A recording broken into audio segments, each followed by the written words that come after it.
Pwede na. Iba-ibang matcha. Para akong umiinom na ampalaya.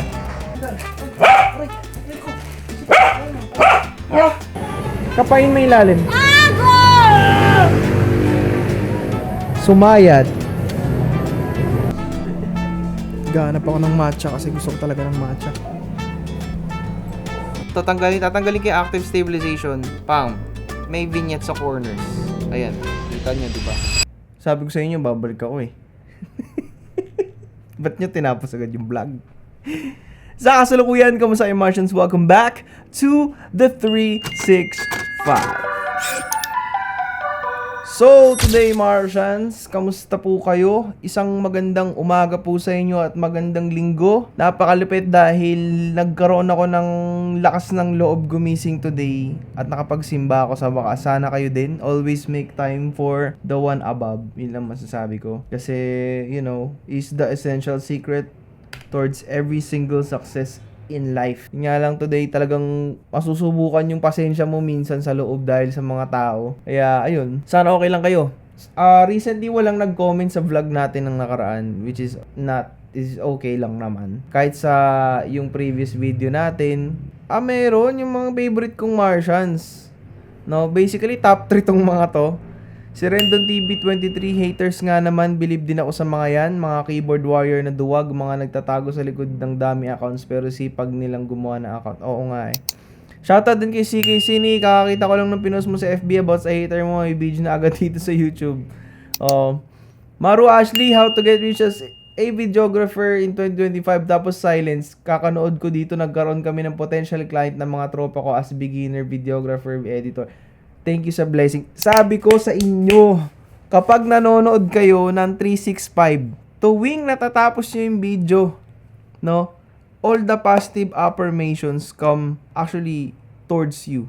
Dumadating sa inyo. Kaya, sa mga nanonood ng video natin today, or ng 365 today, I'm wishing you guys nothing but blessing and abundance. At sa mga nag-comment, sana, hindi sana malapit na yan, makukuha nyo na yung dream client nyo, first client nyo, client na magbabago ng buhay nyo at camera na matagal nyo nang pinapangarap. Napakasimple lang ho ng buhay guys para mag-send tayo ng positive vibes sa mga tao. Yung mga haters na yan, di nila ako matitibag kahit anong mangyari. Masyado pong malakas ang enerhiya na meron ako para tibagin ako.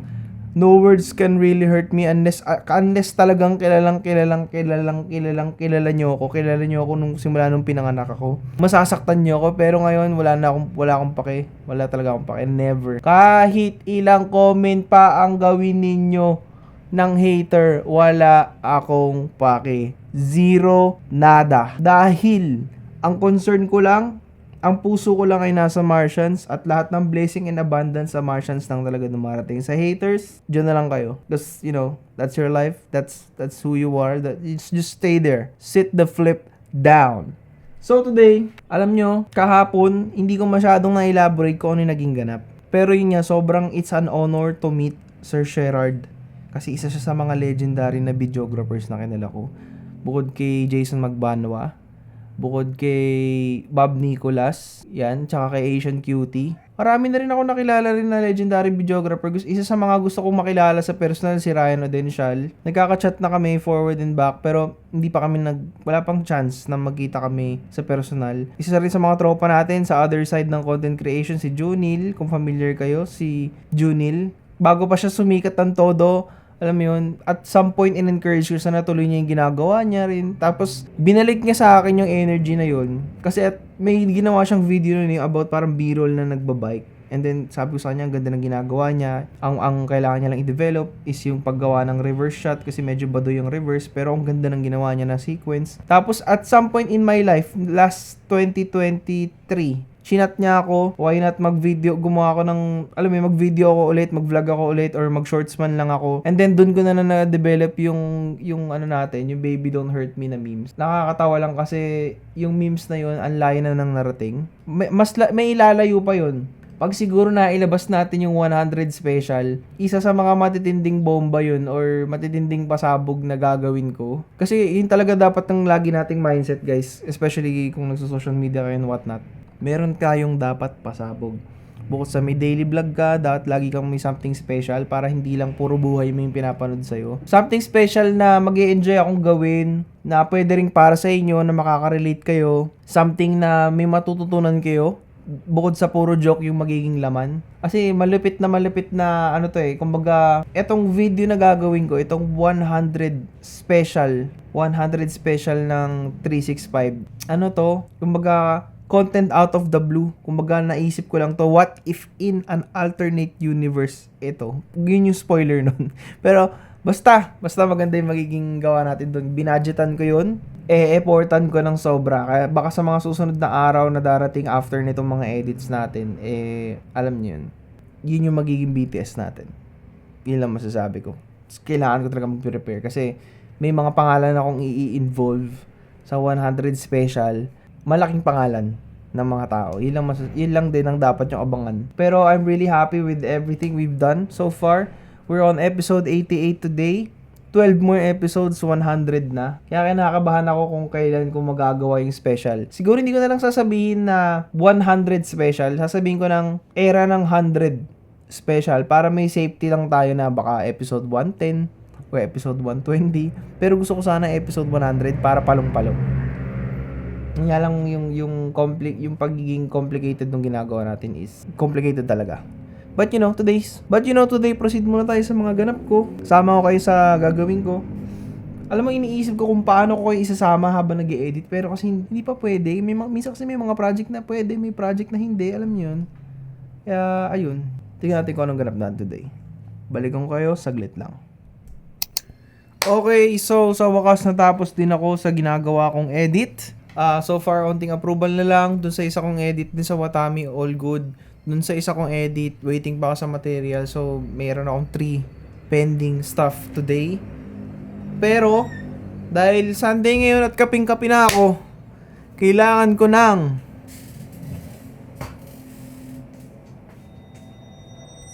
Palasa niya. hindi. Ano to? May infused na espresso. Tsaka may Splenda. Aso?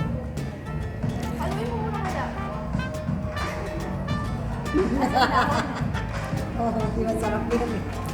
Sabi ko sa'yo na, Pwede na. sa ibang matcha. Para kung umiinom na ampalaya. Wait lang, hahaluin ko muna maigi. Kasi yung matcha. Ito gusto ko to.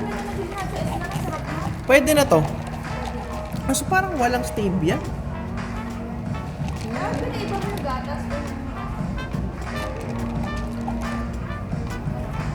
Pwede na. Kung bitter ka sa buhay. Tingnan mo.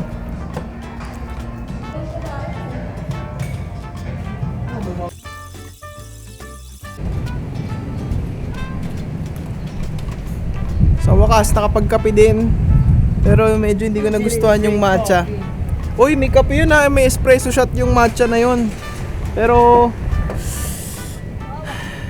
lasang salmon yung matcha. Lasang salmon. May aso sa baba. Ha? Oo. May aso kakalabas lang. Kawawa naman.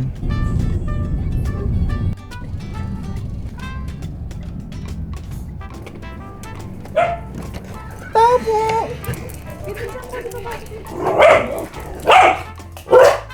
Wah! Wah! Wah! Oh my God! Oh, aray! Aray!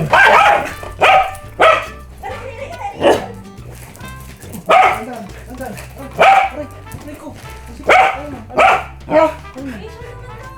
Wait lang po. Huwag mo ilagay yung camera.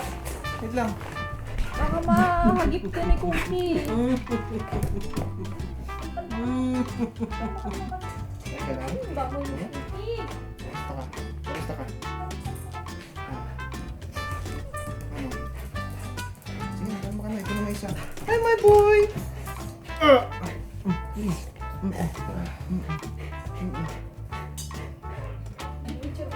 Pugi mo Pugi. Tayo dito magpa-park.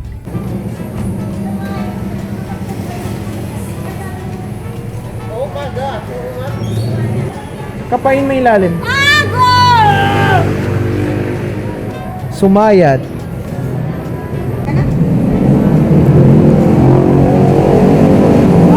Wala na sara.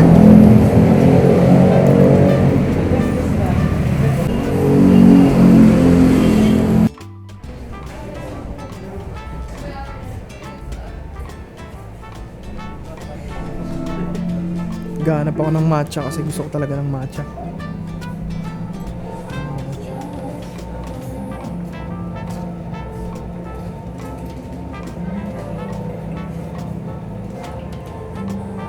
Fudge. Walang matcha. Di.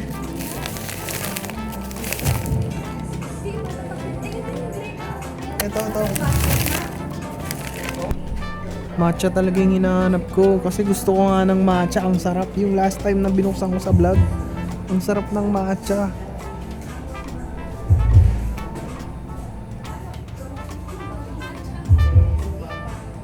Walang matcha man. Nilagay mo yung filter? Oo, wala nang pero wala. Ano, wala na? Wala, Bago? Wala na.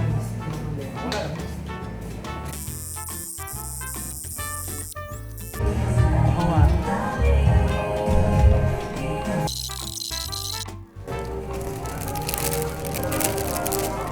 Okay, so Martians, kung papansinin nyo, today sa vlog na to, I have been testing out my KNF concept ND filter or variable VND na may kasamang promise. Ito siya. Napapansin ko pag gumagalaw ho ako, meron siyang ano guys, meron siyang vignette pag gumagalaw dahil siguro sa IBIS boost na active stabilization. Yun yung naging problem ko today sa kanya. Pero siguro ang mali ko kasi yung ND na kinabit ko is 82mm. Hindi siya eksakto dito sa lens. Kailangan yata 77mm at saka mukhang kailangan ko mag-Nisi. Gusto ko mag-Nisi na ND tapos eksaktong 77. Kaso kasi for me kailangan ko sana yung 82 na. Pero specifically on this lens, on the Laowa 10mm f2.8, yun nga. I'm trying to figure out what kind of variable ND works best for this kasi yun nga. Tatanggalin ko yung active stabilization. Pam. May vignette sa corners. Ayan. Kita nyo, di ba? Pag binalik ko yung active stabilization, yan, wala siya. Pero at some points kanina sa vlog, pag ginagalaw ko yung ganun, gumagano yung mismong sensor, nagkaka-vignette. So, di ko sure kung 95mm ang kailangan or kailangan dapat eksaktong 77 kasi may pinapanood ako na review ngayon. Dahan-dahan kong kine-carefully analyze ko what will work if gagawa ko ng review ng Laowa 10mm f2.8. Pero for today, I think hanggang dito na lang muna. Sa pagtatapos, that is it for this vlog. Make sure to like and subscribe para may good vibes. I'm sending you guys nothing but blessing and abundance. And of course, kung nakarating ka sa part ng video na to, ito na yung sign na matutupad lahat ng plano mo. Tandaan mo nga lang na huwag mo ikukwento sa iba para hindi ma-evil eye. Yun lang masasabi ko. Yeah, I guess I'll see you guys tomorrow. Lunes na naman. Alam nyo na, hard grinder tayo pag Lunes. Yun lang. Peace out.